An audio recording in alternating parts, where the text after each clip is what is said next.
एक घने जंगल के बीचों बीच एक विशाल नदी बहती थी। उस नदी में एक बूढ़ा मगरमच्छ रहता था। बूढ़ा मगरमच्छ नदी के किनारे गतिहीन बैठा है। भूख उसके अंदरूनी हिस्सों को कुतर रही है। उसने सोचा, नदी के बाहर जाकर शिकार करना तो अब मुश्किल है। क्यों ना नदी में ही मछली पकड़कर पेट भर लूं। जैसे ही उसने मछली पकड़ने की कोशिश की, मछली उसके हाथ से फिसल गई। उसका पेट भूख से कराह रहा था। निराश मगरमच्छ नदी किनारे चला गया। भूखा, थका और निराश मगरमच्छ एक जामुन के पेड़ के नीचे आकर आराम करने लगा। उस पेड़ पर एक बंदर बैठा जामुन खा रहा था। बंदर बोला, बहुत थके हुए लग रहे हैं। सब ठीक है। मगरमच्छ ने बंदर से कहा, बहुत भूख लगी है, अब शिकार नहीं कर पाता। मगरमच्छ ने बंदर से कहा, बंदर भाई, तुम क्या खा रहे हो? जरा मुझे भी कुछ दे दो, बहुत भूख लगी है भाई। बंदर बोला, ये जामुन है, बहुत मीठे फल हैं, लो तुम भी खाओ। मगरमच्छ ने जामुन खाए और कहा, अरे हाँ, ये तो सचमुच बहुत मीठे हैं। शुक्रिया, मुझे बहुत भूख लगी थी और तुमने मेरी मदद की। तुम बहुत अच्छे हो। मुझे बहुत खुशी होगी अगर तुम जैसा कोई मेरा भी दोस्त हो। बंदर बोला, आज से तुम मेरे दोस्त हो। मैं इसी पेड़ पर रहता हूँ। जब भी तुम्हें भूख लगे मुझसे कहना, मैं तुम्हें जामुन तोड़ कर दे दिया करूंगा।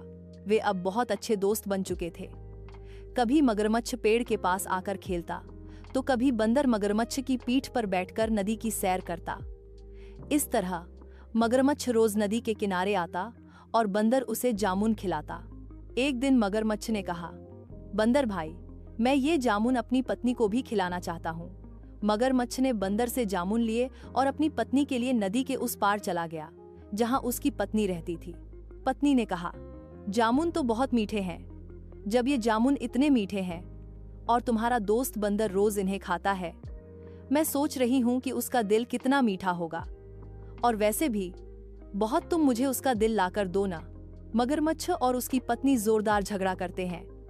मगरमच्छ बोला, मैं ये कैसे कर सकता हूँ?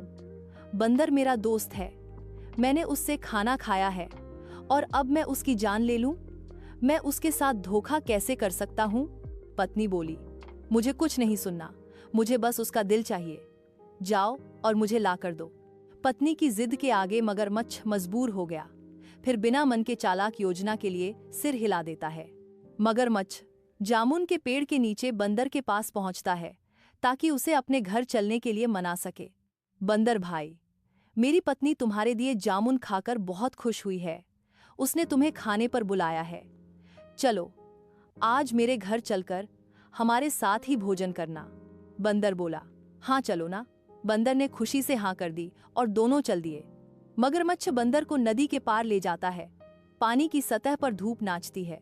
बंदर भाई, मैं तुम्हें एक बात बताना चाहता हूँ। मेरी पत्नी तुम्हारे दिल को खाना चाहती है। अगर उसने तुम्हारा दिल नहीं खाया तो वो मर जाएगी। मुझे माफ कर देना दोस्त। बंदर ने तरकीब सोची। वह बोला, अरे दोस्त, क्यों नहीं, जरूर ले लो मेरा दिल। लेकिन तुमने ये बात पहले क्यों नहीं बताई? हम बंदर तो अपना दिल पेड़ पर ही संभाल कर रखते हैं। अब हमें उसे लेने वापस जाना होगा। मगरमच्छ बंदर को पानी के पार वापस ऊंचे जामुन के पेड़ की ओर ले जाता है। जैसे ही मगरमच्छ बंदर को लेकर वापस पेड़ के पास पहुंचा, बंदर फुर्ती से पेड़ पर चढ़ गया और बोला, अरे बेवकूफ, क्या कोई दिल बाहर निकालकर भी जिंदा रह सकता है? बंदर बोला, मुझे पता है तुमने मुझे धोखा दिया। हम अब दोस्त नहीं हैं। मैंने तुझे अपना दोस्त समझा, तुझे खाना खिलाया, तुम्हारी मदद की और तूने मेरी दोस्ती का ये सिला दिया। जामुन के पेड़ पर ऊंचाई पर बैठा धोखा खाया हुआ बंदर बोला, अब न तुझे जामुन मिलेंगे, नहीं दिल, चल भाग यहाँ से। मगरमच्छ अपराध और शर्म से सिर झुकाए नदी के किनारे लौटता है। मगरमच्छ ने पत्नी से कहा, मैं यह नहीं कर सका, मैं तुम्हारे लिए बंदर का दिल नहीं ला सका। मगरमच्छ की पत्नी गुस्से में फूट पड़ी, क्या इतनी परेशानी के बाद तुम बेकार हो? दोनों के बीच तीखी बहस होने लगी।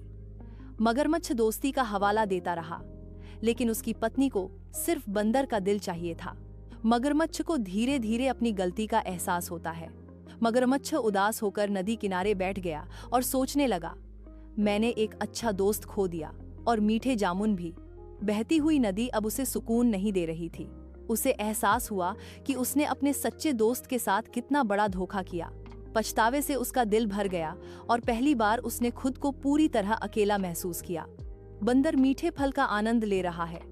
वो कहता है, आज तो बच गया, नहीं तो अब तक मैं मगरमच्छ की पत्नी के पेट में होता। बंदर ने अपनी समझदारी से अपनी जान बचा ली और मगरमच्छ को अपनी मूर्खता की वजह से दोस्ती और जामुन दोनों से हाथ धोना पड़ा।